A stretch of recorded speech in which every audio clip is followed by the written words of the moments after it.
continue with our coverage on the country's rising levels of murders. Now, the IFP is calling for government to step up efforts in getting rid of illegal guns that are used in mass murders in the province. On Friday, 10 people from one family were gunned down by armed men in Imbali Township in Pietermaritzburg. The police ministry has admitted that the availability of illegal guns in the province is one of the leading causes for these senseless killings. IFP's Member of Parliament, Blessed Gwala, joins us now live to discuss the party's suggestions in the fight against violent crime in KZN. Mr. Gwala, thank you so much for making time. This issue of gun control and particularly illegal guns has been a big one for a while now, and it seems the authorities are struggling to get a handle on it, especially there in KwaZulu-Natal. Our position as the IFP is that deadly weapons must be eliminated in the province and in South Africa as a country.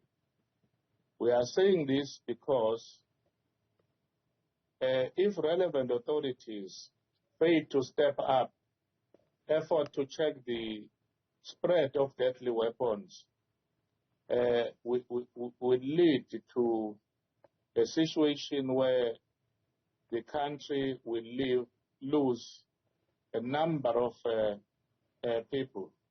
As we have just indicated, just recently on Thursday, a taxi boss from Ndwedwe was shot and killed at Ottawa near Verulam, and 4 people were mauled down in Wamashu, also outside Durban, and yesterday 14 people of the same family were brutally assassinated.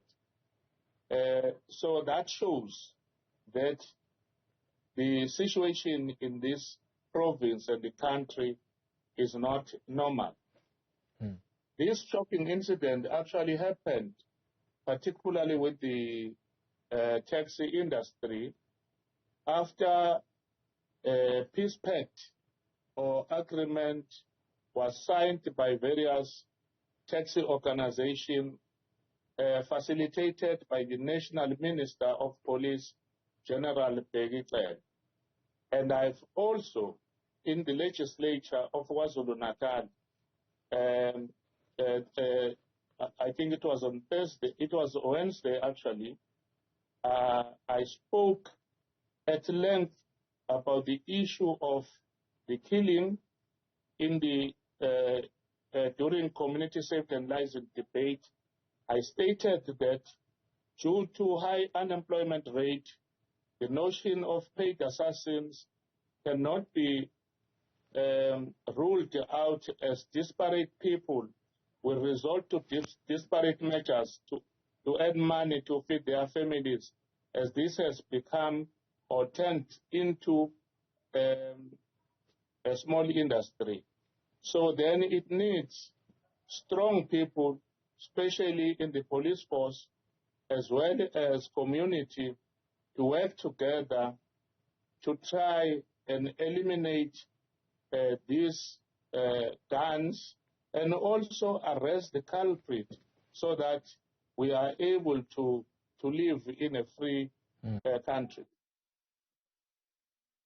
Obviously been formed to deal with this kind of violence in the province.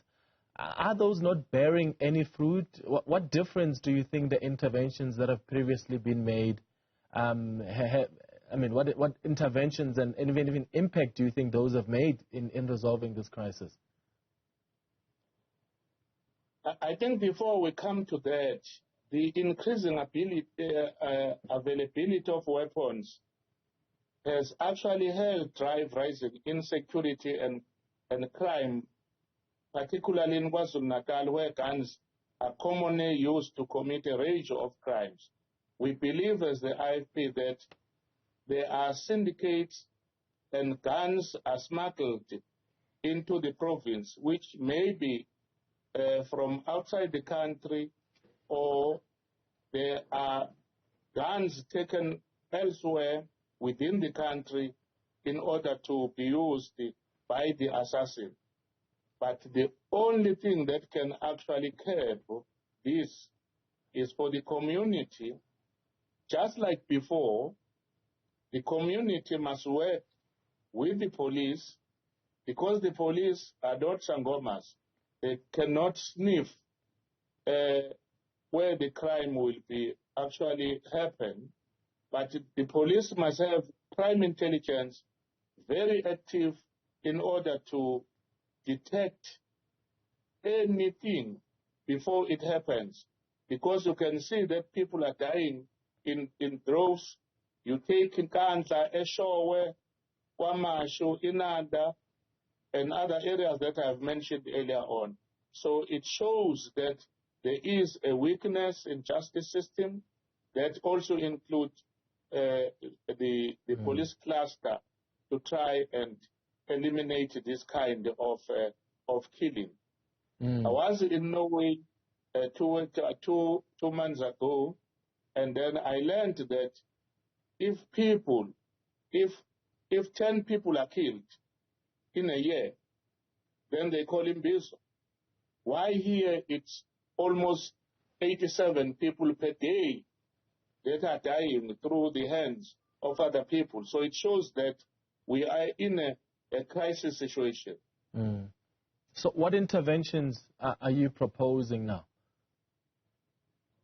The only intervention is only to wake up the police system. If the police, then even to change the police from where they are working, because some are being bribed not to do the work correctly. And also the community to be involved.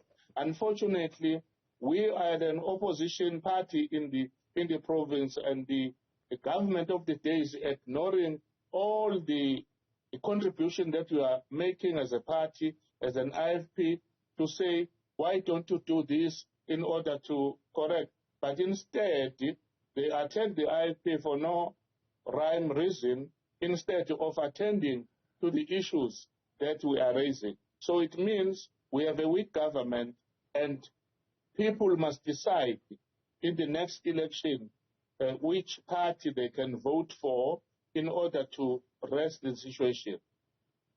All right. Blessed Gwala, thank you so much for making time for us.